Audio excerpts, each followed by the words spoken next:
जय गुरु. झाली संपली. जय गुरु.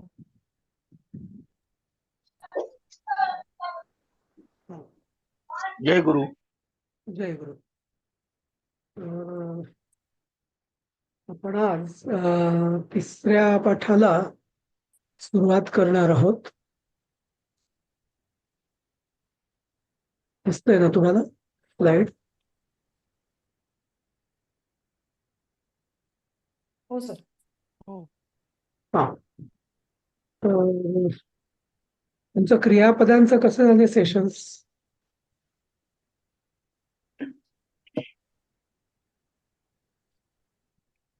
जय गुरु. हा, जय गुरु. तर तुमचं क्रियापदांचा अभ्यास कसा झाला म्हटलं मधल्या दिवसांमध्ये? चालू आहे सर. आम्हाला कसं समजलं तसं केलंय. खरं डाऊट्स आहेत बरेच. अच्छा. ठीक आहे, आपण हळूहळू ते पण पॅरलली करूया. पण तो अभ्यास कसा, जेवढा असेल तेवढा स्वतः शंका असतील तर विचारायच्या अशाच पद्धतीने तो करायला लागेल आपल्याला. ठीक आहे सर. हा. काहीतरी ब्लॅक दिसतंय त्याच्यावरती स्क्रीनवर. ब्लॅक दिसतंय. स्लाइड, पहिली स्लाइड ब्लॅक कव्हर होतंय काहीतरी. ते मला वाटतं सर, तुम्ही ते लहान करा, जे तुम्हाला सगळे कोणी हा, कोणी ते जॉईन केलेलं दिसतंय ना, तिथे हा ते वाला बटन मिनिमाइज करा. हा, आता गेलं सर. आता गेलं ना. हा, ठीक. हा. तर हा पाठ अत्यंत सुंदर पाठ आहे. हा दिलीप वर्णनम. तर हा पाठ कालिदासाचं जे एक महाकाव्य आहे रघुवंश म्हणून, त्यातला हा पहिला सर्ग आहे. तर याची थोडी आधी मी भूमिका सांगतो की महाकवी कालिदास जे होते तर म्हणजे दैवीच, म्हणजे दैवी म्हणण्यापेक्षा परमेश्वराचाच असा अंश असे ते कालिदास. आणि पूर्वीच्या हे जे कवी होऊन गेले ना संस्कृतमध्ये विशेषतः, यांचं एक विशेषत्व होतं की जेवढे ते कवी होते तेवढंच त्यांचा आध्यात्मिक उंची पण त्यांची प्रचंड होती.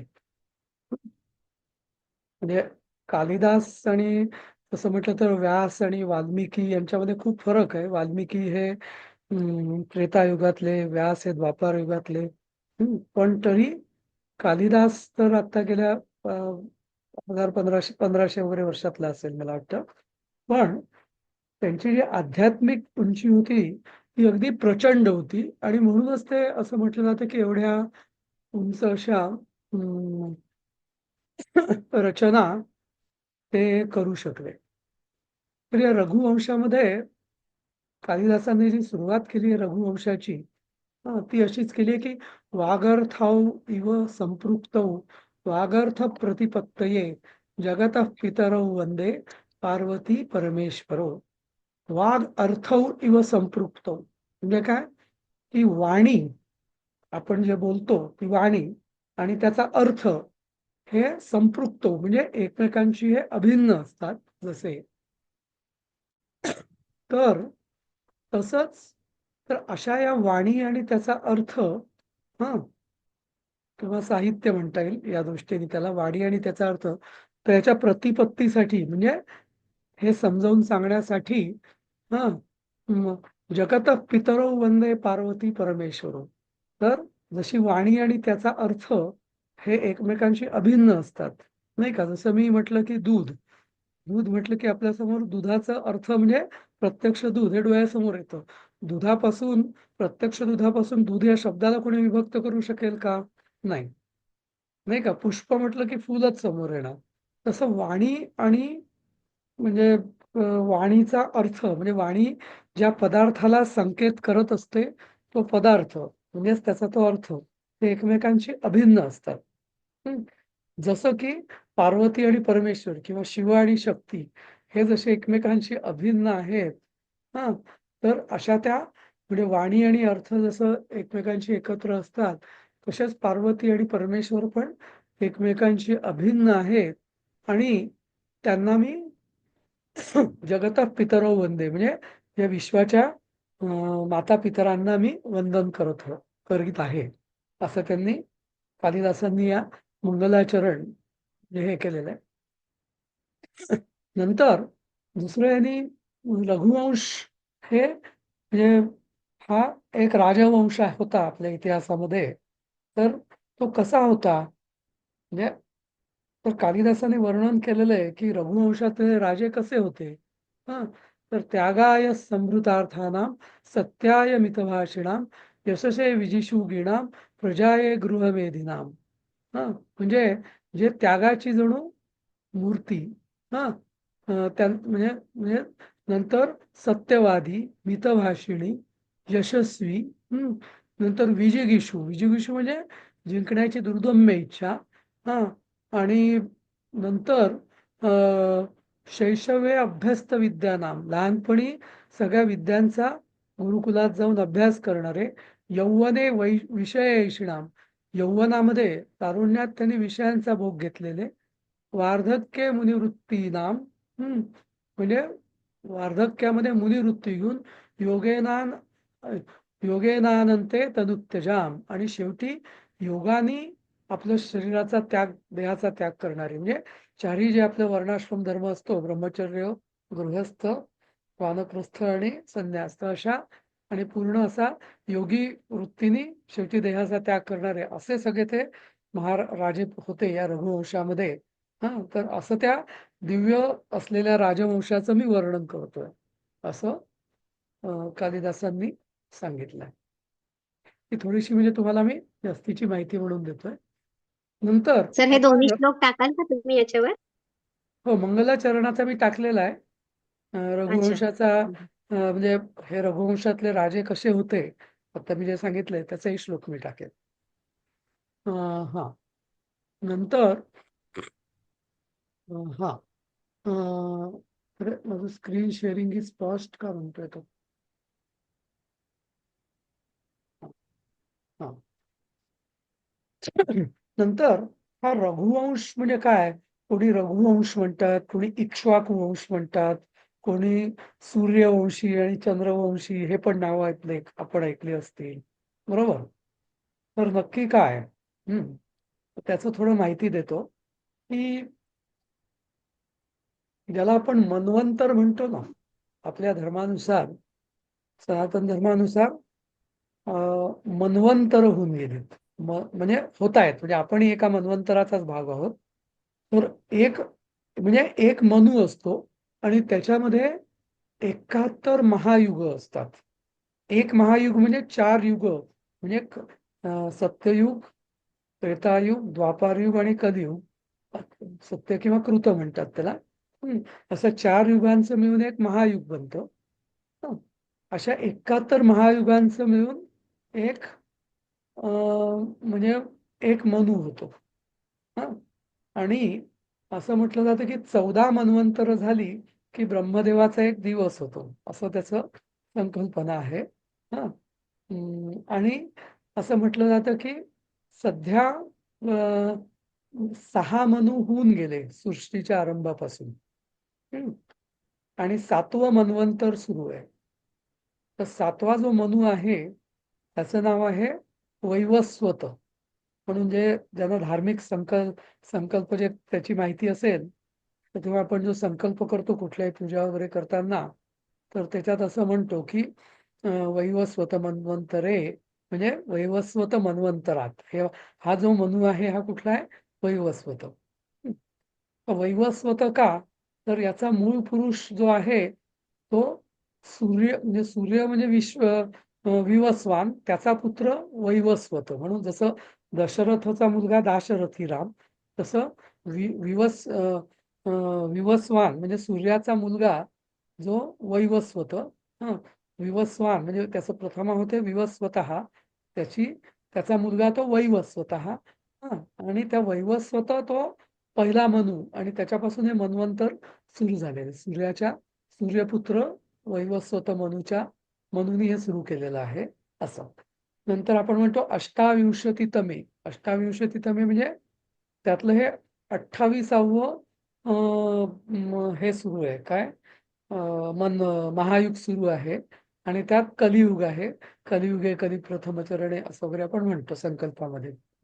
तर तर तर हे जे वैवस्वत मन्वंतर आहे तर वैवस्वत मन्वंतर म्हणजे काय की विवस्वान, विवस्वान म्हणजे सूर्य. तो सूर्य यांचा म्हणजे जे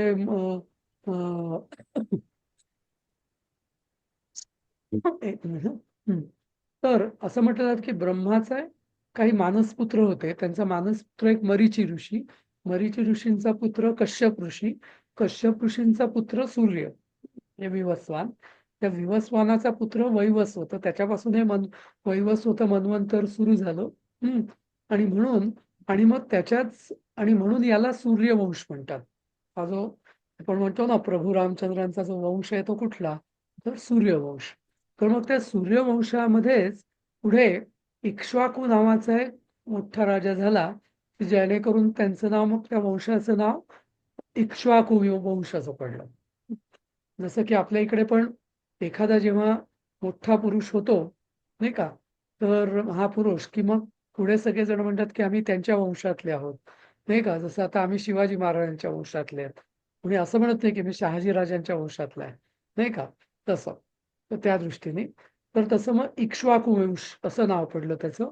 मग त्याच्या पुढं इक्ष्वाकू वंशामध्ये रघु रघु नावाचा एक महाप्रतापी राजा झाला. तर मग त्याला पुढे रघुवंश मग त्याच्यापासून पुढे सगळे म्हणायला लागले की आम्ही रघुवंश आहोत. बरोबर. तर अशा रीतीने सूर्यवंश म्हणजे इक्ष्वाकू वंश, सॉरी आधी सूर्यवंश, कारण तो वैवस्वत हा सूर्याचा पुत्र होता म्हणून विवस्वानाचा. नंतर मग तोच पुढे इक्ष्वाकू वंश झाला आणि तोच पुढे रघुवंश झाला. आपण जर इतिहासात आपलं काही कन्फ्युजन होता कामा नये की नक्की हे 3 वेगवेगळे वंश आहेत की एकच वंश आहेत.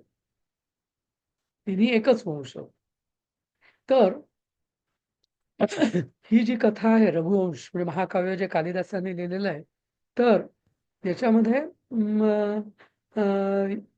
रघुचे वडील जे दिलीप, रघुचे पिता आहे दिलीप, त्या दिलीप राजापासून त्यांची या रघुवंश महाकाव्याची ही कथा, हिचा प्रारंभ होतो. दिलीप अत्यंत म्हणजे महाप्रतापी राजा होता. अगदी प्रजापालन करणारा वगैरे असा. मग त्याला पण पुत्र नव्हता. मग ते वसिष्ठ ऋषी त्यांचे राजगुरू होते. मग त्यांच्या आज्ञेवरून त्यांनी पुढं वसिष्ठ ऋषींकडे कामधेनू होती गाय, तर तिची मुलगीची नंदिनी. तर त्यांनी वसिष्ठ ऋषींनी सांगितलं त्याला की तू या नंदिनीची सेवा कर. तू तिला म्हणजे ती जिकडे जाईल रोज तिला चरायला जे पाठवतील वनामध्ये, तिच्या मागे मागे तू जात जा. तर तो दिलीप आणि त्याच्या बायकोनी त्याची अशी बरीच वर्ष सेवा केली. आणि मग तिने मग अशी गोष्ट आहे की एक मायावी सिंह तिने म्हणजे तिच्यावरती झेप घालणार, तर तेवढ्यात तो दिलीप राजा त्या सिंहाला म्हणाला की तू तिला नको मारू, तू मला मार. आणि मग सिंहाने त्याच्यावर झेप घातली, पण तेवढ्या झेप घातल्यावर तो सिंह अदृश्य झाला. मग नंदिनीने त्याला सांगितलं की ही माझीच माया होती. आणि मग त्या नंदिनीनी की जी कामधेनूचीच पुत्री, कामधेनू गायची, तर त्याला आशीर्वाद दिला, तुझा एक अत्यंत सद्गुणी आणि महाप्रतापी असा पुत्र होईल. आणि मग अशा रीतीने त्या रघुचा जन्म झाला. अशी ही कथा आहे पुढे रघुवंशामध्ये. पण ते खूप पुढे आहे. म्हणजे हा जो त्या रघुवंशामध्ये काहीतरी 29 राजांचं वर्णन आहे. पहिला राजा हा रघु.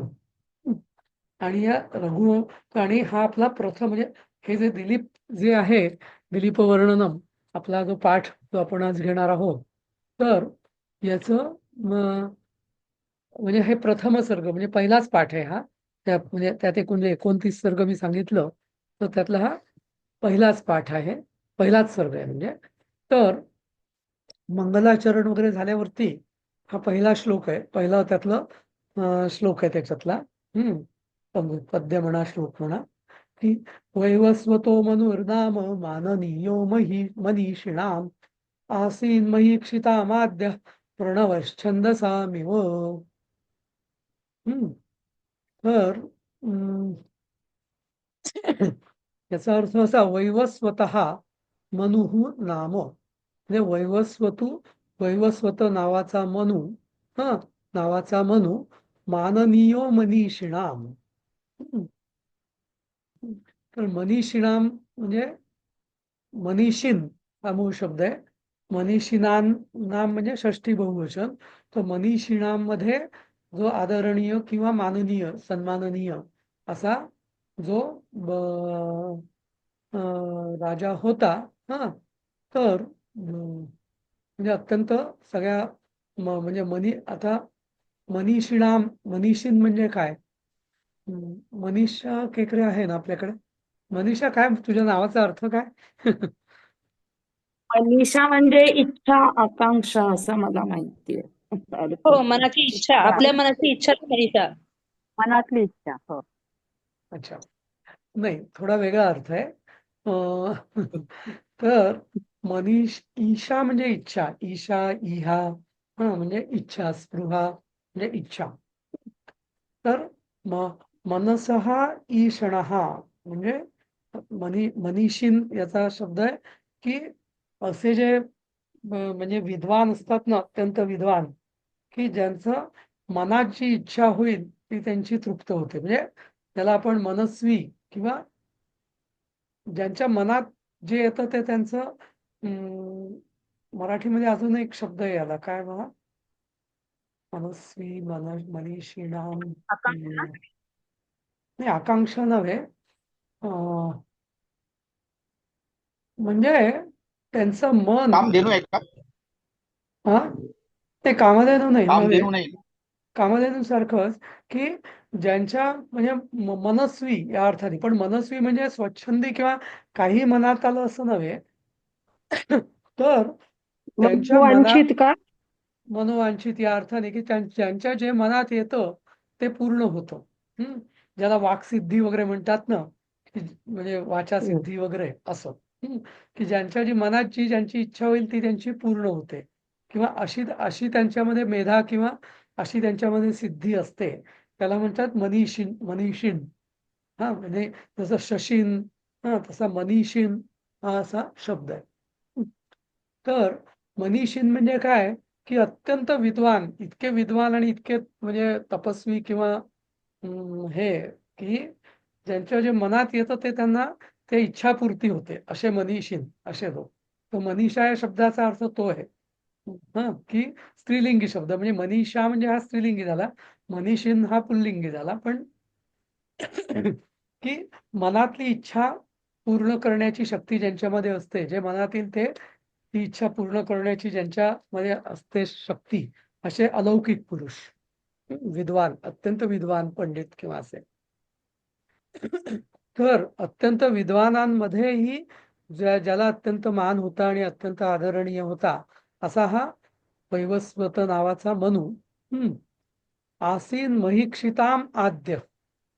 आता आसीन हे आसीत या शब्दाचं हे आहे, आसीत होता या अर्थाने.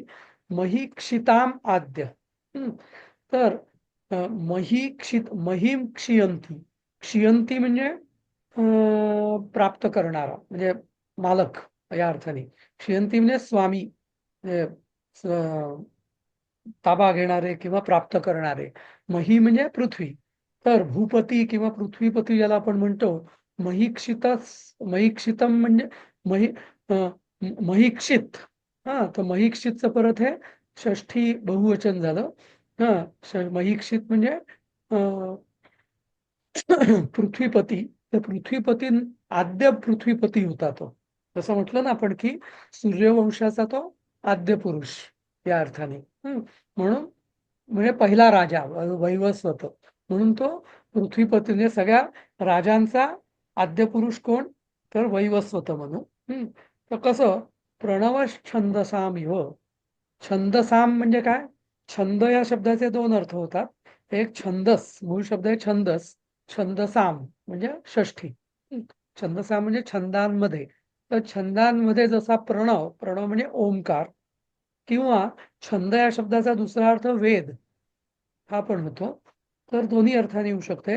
जसं छंदांमध्ये वेद, सॉरी, छंदांमध्ये ओंकार, हे सगळ्या छंदांचा राजा, किंवा जसा वेदांमध्ये, वेदमंत्रांमध्ये सगळ्या मंत्रांचा राजा कोण? तर ओंकार. हा, एकाक्षरी मंत्र. तर असा हा, म्हणजे त्याच्या सगळ्या उपमा दिलेल्या आहेत त्याला, की तो सगळ्या विद्वानांमध्ये आणि मनीषी लोकांमध्ये आदरणीय होता. सगळ्या राजांचा आद्य पुरुष तो होता. आद्य तो होता, पहिला राजा. हा, आणि जसा जसा की सगळ्या वेदमंत्रांमध्ये मुख्य प्रमुख मंत्र जो ओंकार आहे, प्रणव, तर तसा तो होता. आपण यांचा श्लोकाचा अर्थ आपण असा घेऊ शकतो की वेदात जसा ओंकार तसा विद्वानांमध्ये सन्माननीय आणि राजांमध्ये प्रथम असलेला सूर्यपुत्र किंवा विवस्वान पुत्र हा विवस्वान पुत्र वैवस्वत नावाचा मनु होता. असा याचा आपण अर्थ घेऊ. समजलं?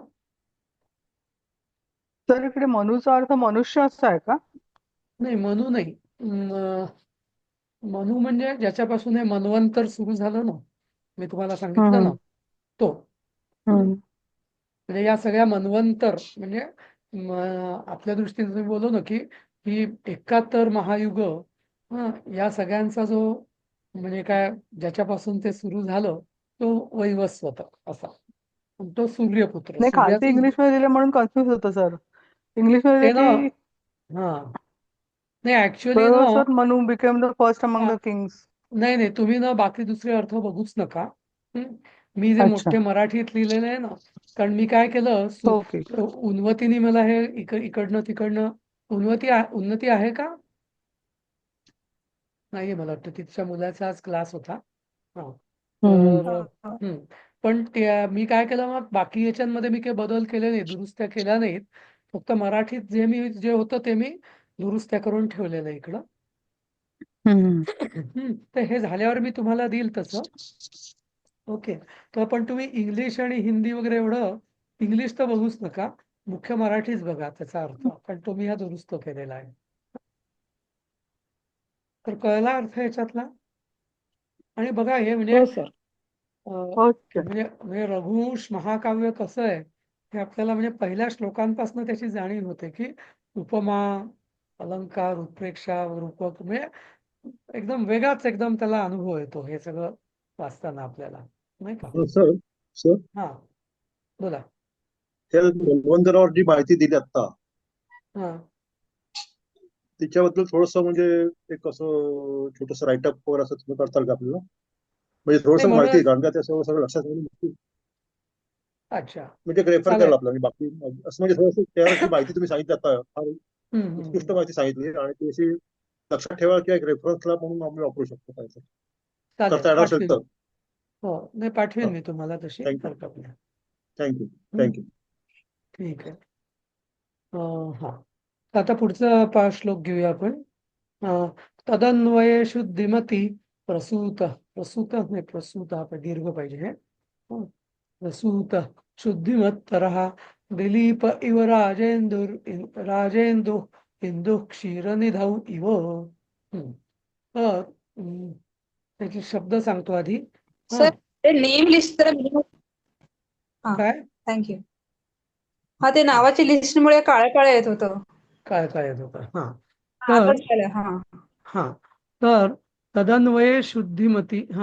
आता हे जरा शब्द संस्कृतमध्ये मागे पुढे असतात, तर याचा अन्वय बघा कसा आहे.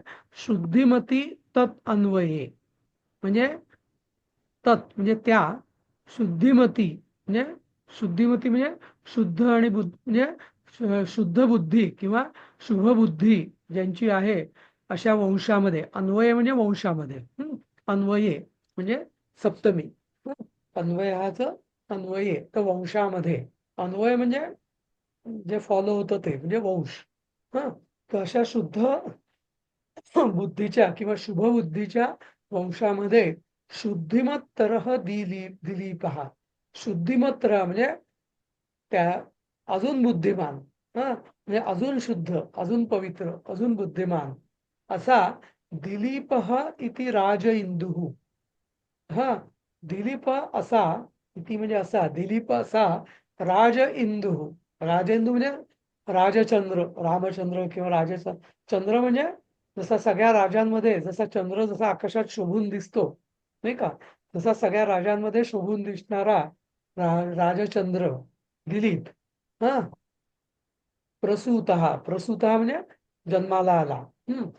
कसा तर क्षीरनिधौ इंदुः इव. क्षीरनिधौ म्हणजे क्षीरसागरात. हा निधी म्हणजे सागर, क्षीरनिधी म्हणजे क्षीरसागर.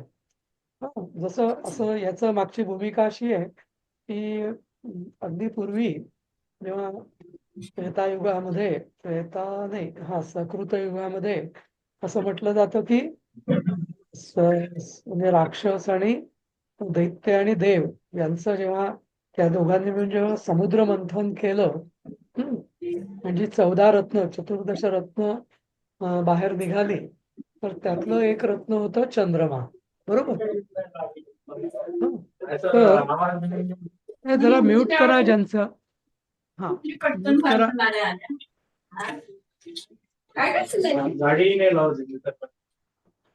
रंजना कोण आहे?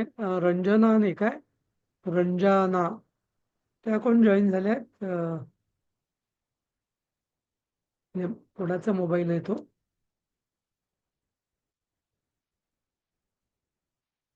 ठीक आहे. तुला विचारायचं होतं कारण त्या दुसऱ्या बॅचच्या तर जॉईन नाही झाल्या चुकून आज, कारण आता आपली वेळ एकच असते त्यामुळे. ठीक आहे.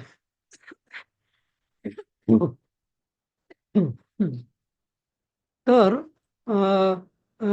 जसं म्हणजे पूर्वी जसं देव आणि दैत्य यांनी जसं समुद्र मंथन केलं आणि त्यातनं 14 रत्न बाहेर निघाली. एक मिनिट. तर असं हा तर जसा म्हणजे समुद्र मंथनातून जसं चंद्रमा जसा निघाला, म्हणजे तसाच या वंशामध्ये दिलीप नावाचा राजा जन्माला आला. जसा समुद्र मंथनातून म्हणजे क्षीरसागराचं समुद्र मंथन झाल्यावर जसा तो आला तसा हा दिलीप राजा त्या वंशामध्ये जन्माला आला. तर याचा पूर्ण अर्थ असा होईल, त्याच्या म्हणजे वैवस्वत मनुच्या पवित्र वंशात जसा चंद्र क्षीरसागरात जन्मला किंवा उत्पन्न झाला, तसाच अतिपवित्र राजांमधील जणू चंद्रच दिलीप जन्माला आला. समजलं? काही शंका आहे का याच्यावर? नाही सर. नाही सर. हो कळलं सर. हा. सो असं समजतात का की चंद्राचा जन्म हा क्षीरसागरात झाला, जसा चंद्र हो. क्षीरसागरात हो जन्मला? हो हो हो.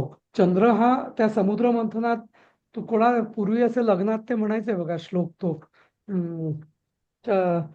कौस्तुभ वगैरे वगैरे असे जे म्हणी पारिजात वगैरे असं आपल्या मंगलाष्टकांमध्ये म्हणायचे तो श्लोक. हल्ली कोणी तर म्हणत ते नाही. क्षीरसागर का म्हणतात? क्षीर म्हणजे दूध, दुग्धसागर हं. असं असं त्या अर्थाने. तर पूर्वी असं म्हटलं जातं की पूर्वी समुद्र हा खारट नव्हता असं म्हणून. मग त्याची ती अशी कथा आहे की कुठले तरी ऋषी होते, अगस्त्य ऋषी. तर त्यांनी त्या समुद्राला 3 आचमनामध्ये पिऊन टाकलं त्या समुद्राला. आणि मग आता लोक म्हणजे काहीतरी समुद्राने त्यांचा काहीतरी अपमान केला किंवा काहीतरी, मग त्यांनी 3 आचमनं घेतली आणि 3 आचमनांमध्ये त्याला संपवून टाकला. मग लोक म्हणाले की अरे आता याला पण समुद्र नसेल तर जग चालणार कसं? आणि मग असं म्हटलं जातं की त्यांनी लघुशंका केली आणि त्या लघुशंकेतनं जो मग तो म्हणजे तो क्षीरसागर जो होता, मग तो लघुशंका जशी खारट असते मूत्र जसं, तर तसा तो समुद्र झाला आणि म्हणून तो खारट झाला, अशी पुराणांमध्ये कथा आहे. असं असं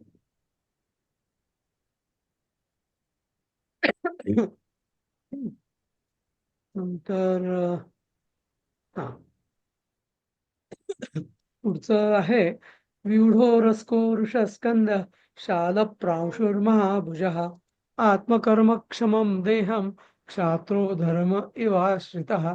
एक मिनिट हा, जस्ट एक मिनिट, मी म्यूट करतो जरा. हा.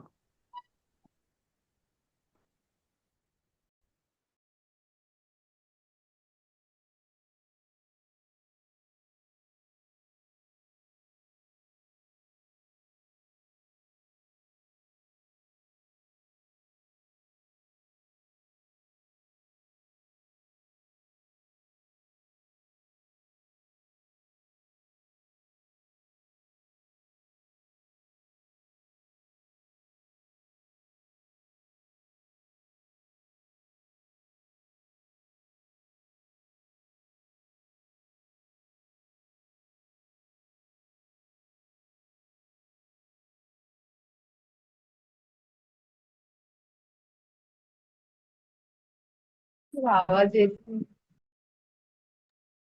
सर बोलतायत तिकडे म्यूट वर आहेत सर. हा. सरांनी म्यूट केला. नाही, ठीक आहे, ठीक आहे. आमच्याकडे हो, कोणी हो. ते इलेक्ट्रिशियन आले होते म्हणून. हा, ठीक आहे. हा, तर व्यूढ व्यूढ व्यूढा उरस्का उर म्हणजे मांड्या किंवा उर म्हणजे ऍक्च्युली मांड्या. किंवा इथं हिने ऍक्च्युली पुढं अं, अं, अं, मांड्या पाहिजे. बडी चोडी छाती किंवा मांड्या आपण म्हटल्या जातील. उर म्हणजे मांड्या ऍक्च्युली. हा. यांनी अं, व्यूडोरस्कोचा अर्थ विशाल छाती असणारा असं दिलं हा. बुकमध्ये. तर मला असं वाटतं की तो व्हिडोरस्को हा म्हणजे उरस्काचा अर्थ ऍक्च्युली मांड्या असा. महाराष्ट्र म्हणजे असं होते. काय ते परिचयामध्ये महाराष्ट्र म्हणजे विशाल छातीचा होतो ना, परिचयाच्या आपल्या पुस्तकामध्ये. रस्क महा म्हणजे रस्क छाती म्हणायचं. असणार, म्हणून मग महारस्को म्हणजे विशाल छातीचा, आणि हा. व्यूढचा अर्थ पण त्यांनी सेमच केलाय. हम्म.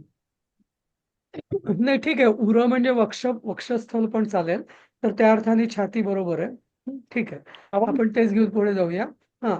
तर व्यूढ म्हणजे ब्रॉड, हा, चौडी. हा. नंतर व्यूढो रस्को. नंतर आहे वृषस्कंदा. वृष म्हणजे बैल. तर बैलाचं जसं ते वरती आलेलं असतं ना, असं काय त्याला म्हणतात, शंडील की काय ते, तसं वशिंड. वशिंड शिंग वशिंड शिंग. वशिंड. हा. तर तसं तसं बैलासारखे असे उंच, म्हणजे ब्रॉड आणि असे उंच खांदे असलेला. नंतर शाल प्रांशु. प्रांशु म्हणजे लांबी. हा. तर शाल म्हणजे ज्याला आपल्याला याची झाडं म्हणतात ना, ताडाची झाडं. हा. तर ते सर शाल. तुमचा आवाज नाही येते क्लिअर. बाकीच्यांना येतोय का? येतोय सर. येतोय सर. येतोय सर. आम्हाला येतोय. हा. तर शाल म्हणजे ते तालवृक्ष असतात ना, त्याला शालवृक्ष पण म्हणतात. तर जसे ताडमाड ज्याला आपण म्हणतो ना, तर म्हणजे ताडासारखा उंच. महाभुजा म्हणजे जाडजूड असं बाहू असलेला. हा.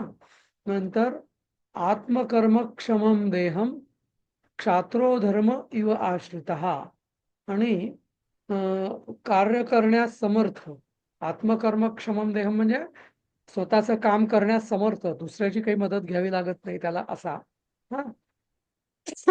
आणि त्यांनी म्हटलंय की क्षात्रो धर्म इव आश्रिता, म्हणजे असं वाटत होतं की जणू क्षत्रिय धर्म स्वतःच त्यांनीच याचा देहाचा आश्रय घेतलेला आहे जणू, असं. प्रत्यक्ष क्षात्रधर्मानेच जणू याचा आश्रय घेतलेला आहे, याच्या देहाचा, त्या देहाचा, असं वाटत होतं. भरदार छाती, बैलासारखे उंच खांदे, साल वृक्षासारखा उंच, मोठ्या भुजा आणि कार्य करण्यास समर्थ असा क्षत्रिय धर्माने जणू स्वतःच त्या देहाचा आश्रय, त्याच्या देहाचा आश्रय घेतला आहे,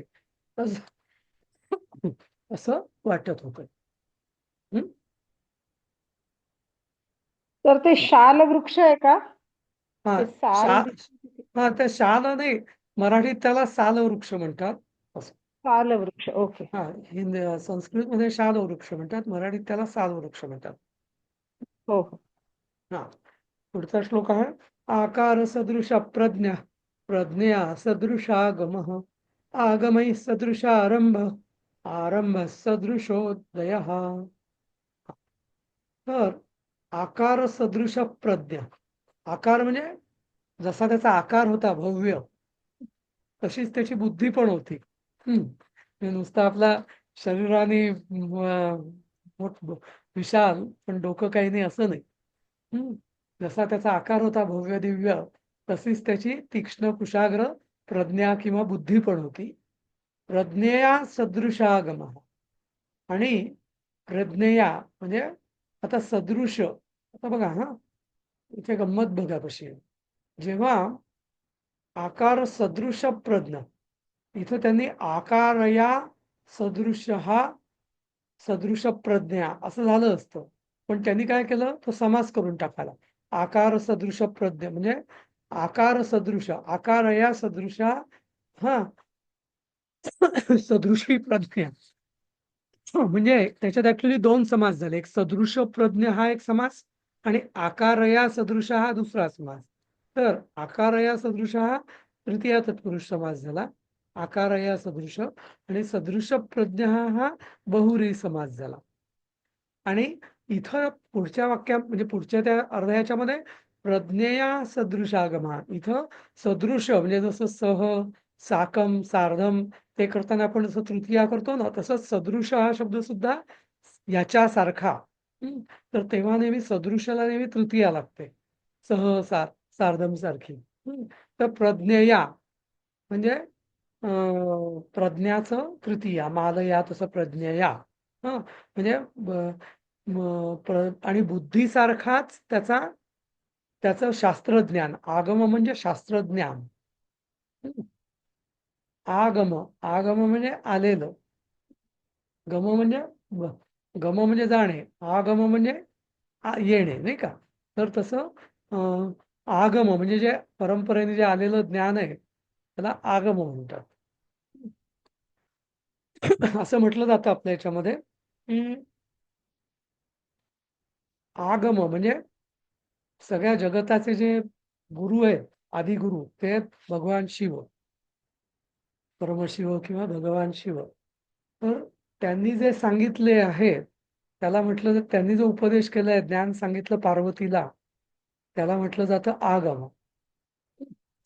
पार्वतीला का? कारण म्हणजे त्यांनी स्वतःच, ते आधी स्वतः परब्रह्म एकटंच होतं, मग त्यांनी म्हणजे द्वैत म्हणजे तिला निर्माण केलं, शक्तीला, आपल्या शक्तीची निर्मिती झाली आणि तीच त्यांची प्रथम शिष्या म्हणून तिला त्यांनी तो उपदेश केला आणि मग पुढे ते ज्ञान पुढे प्रसृत झालं, असं परंपरा आहे, गुरु परंपरा.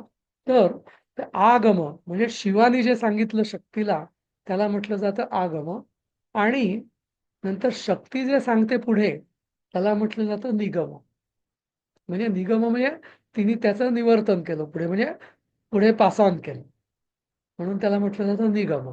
तर या आध्यात्मिक किंवा शास्त्रीय संज्ञा आहेत या आगम आणि निगम. आगम म्हणजे जे ज्ञान मूलतः जेव्हा शंकर भगवान शिवांनी सांगितलेलं आहे त्याला म्हटलं जातं आगम, शास्त्रज्ञान, मूळ शास्त्रज्ञान.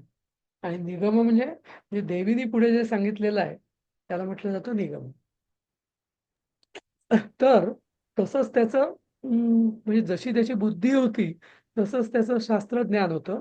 आगमय सदृशारंभ, आणि जसं त्याचं शास्त्रज्ञान होतं तसंच त्याचा आरंभ, आरंभ म्हणजे कार्याचा, कामाचा उरक होता. आणि आरंभ सदृशोदय, आणि जसा त्याचा कामाचा उरक होता तसंच त्याला उदय म्हणजे तसंच त्याला फळ किंवा यश पण प्राप्त व्हायचं. असं त्याचा देह, त्याची बुद्धी, त्याचं शास्त्रज्ञान, शास्त्रज्ञानापासून कामाचा उरक, आणि कामाच्या उरकापासून त्याचं यश किंवा फळ, असं त्याचं पूर्ण म्हणजे एकाच श्लोकामध्ये. हीच त्या कवी कालिदासांची प्रतिभा, की कसं एकदम वेगळ्या पद्धतीने सांगितलेलं आहे, नाही का. असं तर समजलं इकडे हा? तिसरा श्लोक होता ना आपला पहिला याच्या आधीचा, तिकडे हा साल वृक्ष म्हटलं तर